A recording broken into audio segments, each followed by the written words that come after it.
നമസ്കാരം. മൈനാഗപ്പള്ളി കാർ അപകടത്തിൽ പ്രതിസ്ഥാനത്ത് നിൽക്കുന്ന ഡോക്ടറെ കുറിച്ച് പുറത്തു വരുന്നതെല്ലാം ഞെട്ടിക്കുന്ന കാര്യങ്ങളാണ്. തുടക്കത്തിൽ തന്നെ താളപ്പിഴകൾ വന്ന ജീവിതമായിരുന്നു ഇവരുടേതെന്നാണ് കേരളകൗമുദിയിൽ അനിൽ സാഗർ എഴുതിയ റിപ്പോർട്ടിൽ വ്യക്തമാക്കുന്നത്. അതേസമയം ജീവിതം വഴിമുട്ടിയെന്ന് കരുതുന്നയിടത്തു നിന്നും തിരിച്ചു വന്നാണ് ശ്രീകുട്ടി ഡോക്ടറായതും.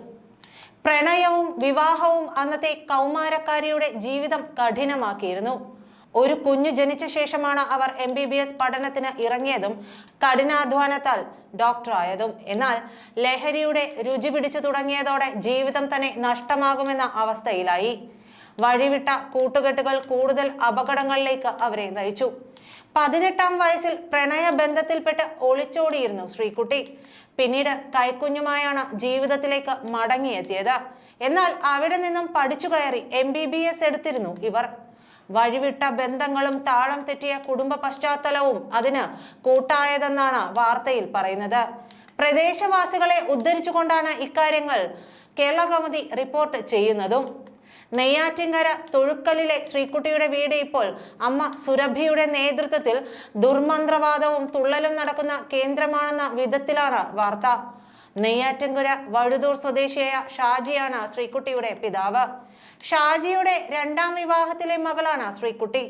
ബിസിനസ്സുകാരനായ ഷാജിയുടെ ശരവണ മൊബൈൽസ് എന്ന സ്ഥാപനത്തിലെ പണവുമായാണ് വീട്ടിലെ കാർ ഡ്രൈവറും കുതിരയുടെ ട്രെയിനറുമായിരുന്ന യുവാവിനൊപ്പം ശ്രീകുട്ടി ഒളിച്ചോടി ചെന്നൈയിലേക്ക് പോയതെന്നാണ് വാർത്തയിൽ പറയുന്നത്. അധികം വൈകാതെ കൈക്കുഞ്ഞുമായി മടങ്ങിയെത്തി. തുടർന്ന് കോയമ്പത്തൂരിൽ പോയി MBBS പഠിച്ചു. ഉന്നത വിദ്യാഭ്യാസം നേടിയെങ്കിലും മുന്നോട്ടുള്ളത് നേർവഴിയായിരുന്നില്ല. മുൻകാല സൗഹൃദങ്ങളും നല്ലതായിരുന്നില്ല.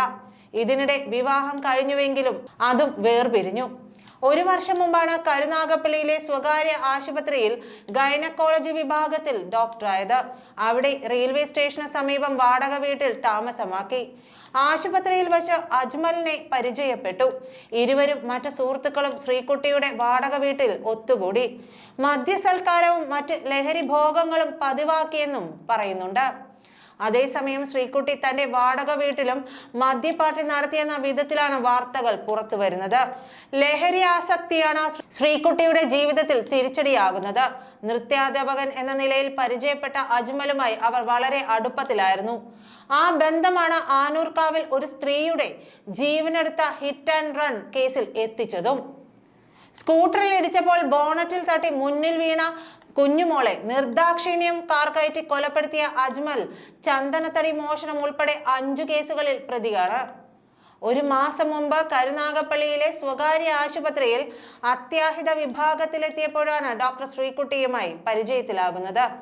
ശ്രീകുട്ടി 1.5 വർഷത്തോളമായി ഇവിടെ ജോലി ചെയ്തു വരികയാണ്. ബന്ധം ശക്തമായതോടെ അജ്മൽ ആശുപത്രിയിൽ പതിവ് സന്ദർശകനാകുകയും ചെയ്തു.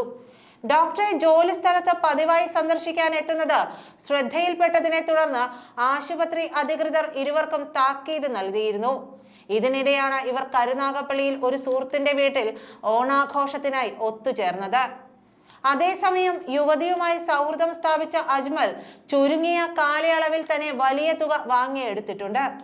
2 മാസത്തിനിടെ അജ്മൽ ശ്രീകുട്ടിയിൽ നിന്ന് 8 ലക്ഷം രൂപ കൈപ്പറ്റിയിരുന്നു. പണവും സ്വർണവും അടക്കം 8 ലക്ഷം രൂപ തന്റെ പക്കൽ നിന്ന് അജ്മൽ വാങ്ങിയെന്ന് ശ്രീകുട്ടി പോലീസിൽ മൊഴി നൽകിയിരിക്കുന്നത്. അതേസമയം കൂടുതൽ പണമിടപാടുകൾ നടന്നിട്ടുണ്ടോ എന്നറിയാൻ ശ്രീകുട്ടിയുടെയും അജ്മലിന്റെയും ബാങ്ക് ഇടപാടുകൾ പോലീസ് പരിശോധിച്ചു വരികയാണ്.